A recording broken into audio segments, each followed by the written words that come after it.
I hope you all are doing great. See आज की video का हमारा टॉपिक है definition of financial year. See जब भी फिनेंशियल ईयर की बात आती है तो हमें क्या लगता है कि फिनेंशियल ईयर हमेशा 12 मंथ्स का होता है, जो कहाँ से कब से शुरू होता है, 1 अप्रैल से शुरू होता है, 31 मार्च को वो एंड होता है। बट क्या आप जानते हो किसी कंपनी का फिनेंशियल ईयर जनवरी टू दिसंबर भी हो सकता है या और कोई पीरियड भी हो सकता है, या उसका जो ड्यूरेशन है वो 12 मंथ से कम का भी हो सकता है या ज्यादा का भी हो सकता है, या 4 मंथ्स का भी हो सकता है, 5 मंथ्स का भी हो सकता है, या 15 मंथ्स का भी हो सकता है।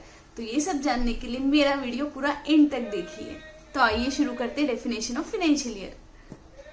तो आइए देखते हैं डेफिनेशन ऑफ फिनेंशियल ईयर, जो कहाँ पर दी गई है, section 2 clause 41 of companies act 2013 में ये बताई गई है।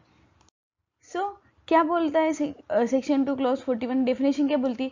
Financial year in relation to any company और body corporate means the period ending on 31st day of March every year and where it has been incorporated on or after the first day of January of a year, the period ending on the 31st day of March of the following year in respect whereof the financial statement of the company or body corporate is made up to. So generally financial year का मतलब क्या है कि any period ending on 31st March. So this is for the existing company. Existing company के लिए क्या रहेगा financial year?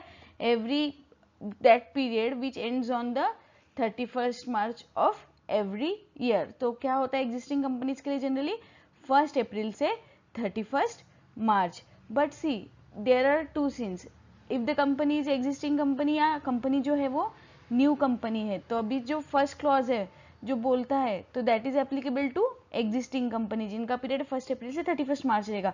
But what about the new company, जो कंपनीज न्यूली इनकॉर्पोरेटेड हुई है ड्यूरिंग द फिनेंशियल ईयर, उनका फिनेंशियल ईयर क्या रहेगा? तो the period ending on, see क्या बोला है उन्होंने, where it has been incorporated on और after 1st day of January.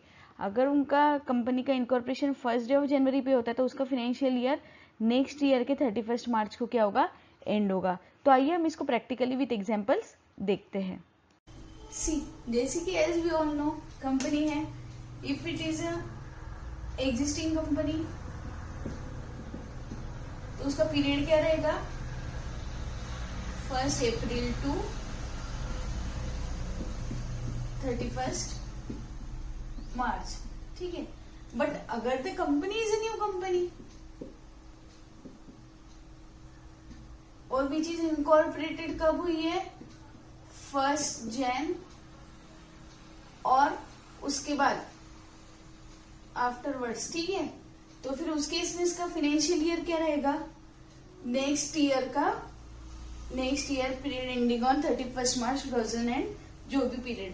For example अपना एग्जाम्पल लेते हैं. अभी समझो एक कंपनी है दैट इज इनकॉर्पोरेटेड ऑन 1 जनवरी 20, तो फिर इसका फिनेंशियल ईयर क्या रहेगा? 31 मार्च 21 तक इसका रहेगा. मतलब इसका टोटल पीरियड क्या हो गया फिनेंशियल ईयर का? That is from 1 Jan 20 to 31 March. कितना टाइम का ये पूरा पीरियड हो गया है? ये पीरियड हो गया पूरा 15 मंथ्स का. ठीक है. अब आपको लग रहा होगा कि अगर कंपनी 1 जनवरी के पहले इनकॉर्पोरेट हुई है तो उस केस में क्या? सी उस केस में क्या होगा? If the company is incorporated before 1 जनवरी तो उस केस में क्या होगा? सपोज एग्जाम्पल, अगर आपकी कंपनी 31 दिसंबर को भी इनकॉर्पोरेट होती है तो आपका फिनेंशियल ईयर कब एंड होगा? इमीडिएट फिनेंशियल ईयर 31 मार्च को एंड होगा. तो फिर दैट इज 31 मार्च तक का ही ये पीरियड रहेगा. हम एग्जांपल ले लेते हैं. 31 मार्च 2020 को ये कंपनी क्या हुई है? इनकॉर्पोरेट हुई है. तो what will be its financial year? That is 31 दिसंबर 2020 से लेके 31 March 2021. Even a single day can make a difference. This is the lowest period a company can have as a financial year, that is of 3 months 1 day. इतना वो company का क्या होगा? Financial year होगा. Same अगर for same बाकी companies के लिए भी अगर वो जून में इनकॉर्पोरेट होती है तो period will be from that June to immediate आने वाला मार्च, 31 मार्च का वाला पीरियड. जुलाई में होती है तो भी सेम केस, अप्रैल में भी होती है तो भी सेम केस. बस कब अगर होती है तो ये मार्च से जनवरी से लेके ये मार्च तक का जो पीरियड है इसके बीच में होती है तो नेक्स्ट फाइनेंशियल ईयर का 31 मार्च का क्या रहेगा, उसका पीरियड रहेगा फाइनेंशियल ईयर का। ठीक है, आपके अंडरस्टैंडिंग के लिए, if it is January to March, next year का 31 मार्च। ठीक है, नेक्स्ट ईयर का period ending on 31 March will be the financial year, date of incorporation से लेके 31 मार्च ऑफ नेक्स्ट ईयर। और अगर if it is incorporated in between April to December, तो क्या पीरियड रहेगा उसका, the month of incorporation to the immediately आने वाला 31 मार्च वाला period. So this is the case where आपका न्यू कंपनी के केस में उसका फाइनेंशियल ईयर मिनिमम कितना रह सकता है, 3 मंथ्स 1 डे का भी रह सकता है, और मैक्सिमम कितना रह सकता है, 15 मंथ्स का भी रह सकता है। हमने दोनों की एग्जांपल्स डिस्कस किए, और इन बिटवीन जितनी कंपनीज इनकॉर्पोरेट होंगी उनका ड्यूरेशन उस अकॉर्डिंगली क्या करेगा, वेरी करेगा for the first year.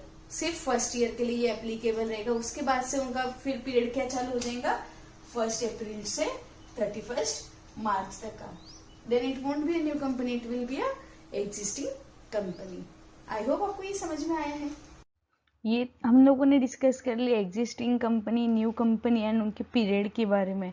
But what if the company is having a holding company या सब्सिडरी कंपनी या associate company incorporated outside India, and उस कंपनी को कंसोलिडेशन ऑफ अकाउंट्स मैंडेटरी है, बट जो अदर कंट्री है जहाँ पर वो आपकी होल्डिंग सब्सिडरी या एसोसिएट कंपनी रजिस्टर्ड है, वहाँ का फाइनेंशियल ईयर कुछ अलग है, तो उस केस में इंडियन कंपनीज कैसे अपना कंसोलिडेशन ऑफ अकाउंट्स करेंगी, उसके लिए भी दे हैव गिवन इट कि provided that where a company और a body corporate which is a holding company और अ सब्सिडरी कंपनी और associate company of a company incorporated outside India and is required to follow a different financial year for consolidation of its accounts outside India, the central government may, on an application made by that company or body corporate in such form and manner as may be prescribed, allow any period as its financial year, whether or not that period is a year. See, अगर जो भी company का outside में subsidiary है, holding है ना, associate company है, उनका फाइनेंशियल ईयर डिफरेंट है, तो इंडियन कंपनी का कंसोलिडेशन ऑब्वियसली उनके हिसाब से ही करना पड़ेगा। तो उस केस में कंपनी क्या कर सकती है, सेंट्रल गवर्नमेंट को एप्लीकेशन कर सकती है कि हम लोगों का फाइनेंशियल ईयर क्या होना चाहिए, it should be in correspondence with the our holding company, subsidiary company या एसोसिएट कंपनी। जनरली ये क्या होता है, ये वाला पीरियड क्या होता है, जनवरी टू दिसंबर का होता है। So after making application to central government, company क्या कर सकती है, अपना फाइनेंशियल ईयर चेंज करवा के ले सकती है। And plus they have provided that whether or not that period is a year, so it can be less than a year also. तो इट इज नॉट नेसेसरी कि ये पीरियड भी क्या हो, 12 मंथ्स का हो। According to the country in which you are holding subsidiary and associate company situated, आप उस अकॉर्डिंगली सेंट्रल गवर्नमेंट को एप्लीकेशन करके अपना फाइनेंशियल ईयर उसके साथ में क्या कर सकते हो, अलाइन कर सकते हो। ठीक है, सो आगे ये डेफिनेशन क्या बोलती है, provided further that any application pending before tribunal as on date of the commencement of the company's amendment ordinance 2019 shall be disposed of by the tribunal in accordance with the provisions applicable to it before such commencement. Then provided also that a company or body corporate existing on the commencement of this act shall within period of 2 years from such commencement align its financial year as per the provisions of this clause. अगर किसी company का financial year अलग है तो उसको क्या करना है, इस डेफिनेशन के साथ में अलाइन करना है, that is from 1 April to 31 March का उसको उसका फाइनेंशियल ईयर करना है 2 साल के अंदर। और अगर उसको उसका वो चाहे तो अपना एप्लीकेशन कर सकती है सेंट्रल गवर्नमेंट को कि उनका जो पीरियड है, जो फाइनेंशियल ईयर है, that should be in accordance with the holding subsidiary and associate company. So I hope आपको ये समझ में आया होगा। This is all about financial year of the company. So thank you for watching. Hope आपको मेरा ये आज की वीडियो यूजफुल लगा होगा। अगर लगा है तो please subscribe to my channel, do like my videos, do share with your friends. Thank you for watching, keep updating yourself and yes, फिर मिलेंगे नेक्स्ट वीडियो में। Bye bye.